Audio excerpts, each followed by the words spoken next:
अनजानी राहों पर वीर ही आगे बढ़ा करते हैं, कायर तो परिचित राह पर ही तलवार चमकाते हैं। दोस्तों, ये कहना था नेपोलियन बोनापार्ट का और मैं आपको सुनाने जा रहा हूं उसी की कहानी।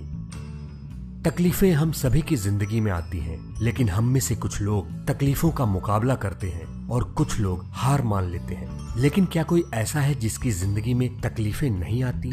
तो क्या हम हार मान लें? नेपोलियन बोनापार्ट की ये एक छोटी सी कहानी शायद आपके हौसलों को बुलंद कर दे, ताकि अगर आपकी जिंदगी में कोई मुसीबत आए तो आप उसका सामना मजबूती के साथ करें। आपने नेपोलियन बोनापार्ट के बारे में सुना होगा। नेपोलियन बोनापार्ट फ्रांस का एक बहादुर, निडर और महान शासक था, जिसको इतिहास के पन्नों पे संसार के एक महान विजेता और सेनापति के तौर पे लिखा गया है। नेपोलियन बोनापार्ट का जन्म 15 अगस्त 1769 में अजाशियो नाम की एक जगह पे हुआ था। पिता का नाम था कार्लो बोनापार्ट और माँ का नाम था लेटिजिए रमोलिनो। नेपोलियन बोनापार्ट का विवाह मैरी लुइस के साथ हुआ था।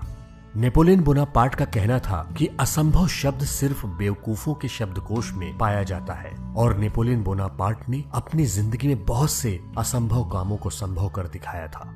नेपोलियन बोनापार्ट को जोखिम भरे काम को करना अच्छा लगता था। एक समय की बात है जब नेपोलियन बोनापार्ट को किसी युद्ध को करने के लिए आल्प्स पहाड़ को पार करके जाना था।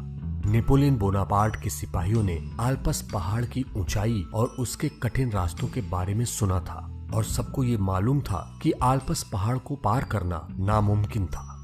जब नेपोलियन बोनापार्ट युद्ध के लिए निकला तो उसको रास्ते में एक बुजुर्ग औरत मिली, जिसने नेपोलियन बोनापार्ट को कहा कि वो अपने सैनिकों को लेके वापस लौट जाए, क्योंकि आज तक आल्प्स पहाड़ को पार करने की जिसने भी कोशिश की है वो जिंदा नहीं बचा है। ये सुनकर नेपोलियन बोनापार्ट के सैनिक और भी ज्यादा डर गए, लेकिन नेपोलियन बोनापार्ट इस बात से डरा नहीं और उसने उस बुजुर्ग महिला को अपना कीमती हीरो का हार भेंट देते हुए कहा कि मुझे जोखिम भरे काम करना पसंद है और आपने मेरा हौसला और भी ज्यादा बुलंद कर दिया है। अगर मैं आल्प्स पहाड़ को पार कर लेता हूँ और जिंदा लौट के आता हूँ तो आप ये बात सभी को जरूर बताना।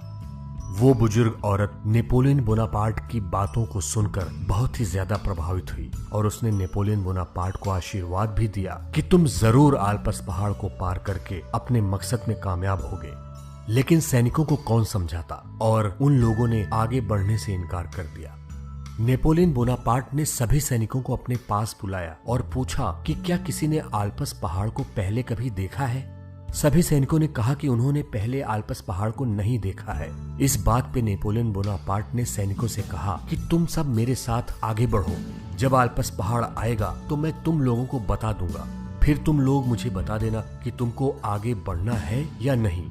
सैनिक नेपोलियन बोनापार्ट की इस बात से तैयार हो गए और उन लोगों ने आगे बढ़ने का निश्चय किया।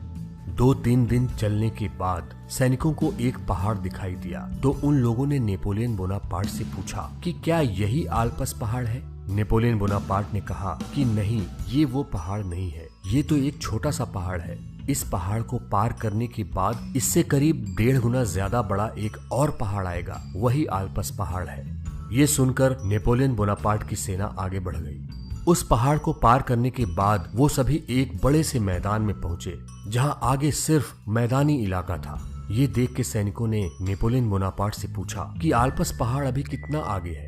ये सुनकर नेपोलियन बोनापार्ट हंसा और बोला, किस आल्प्स पहाड़ की बात कर रहे हो? आल्प्स पहाड़ तो हम लोगों ने पार कर लिया है। ये सुनकर सैनिक आश्चर्य से भर गए। उनको विश्वास ही नहीं हुआ कि उन लोगों ने इतनी आसानी से आल्प्स पहाड़ को पार कर लिया है। नेपोलियन बोनापार्ट के उठाए गए इस कदम ने उसके सैनिकों का हौसला और भी ज्यादा बुलंद कर दिया, और उसका नतीजा ये हुआ कि नेपोलियन बोनापार्ट वो युद्ध भी नहीं हारा। नेपोलियन बोनापार्ट को अपने ऊपर पूरा विश्वास था, और यही कारण था उसको अपने जीवन में बहुत बार सफलता मिली, जिसने उसको एक सिपाही से फ्रांस का सम्राट बना दिया। नेपोलियन बोनापार्ट की लंबाई कम थी और इसलिए उसको लिटिल कॉर्पोरल भी कहा जाता है, लेकिन अपने बुलंद हौसलों के कारण उसने जिस ऊंचाइयों को छुआ उसको चुनौती देना भी किसी बहादुर योद्धा के लिए आसान नहीं था।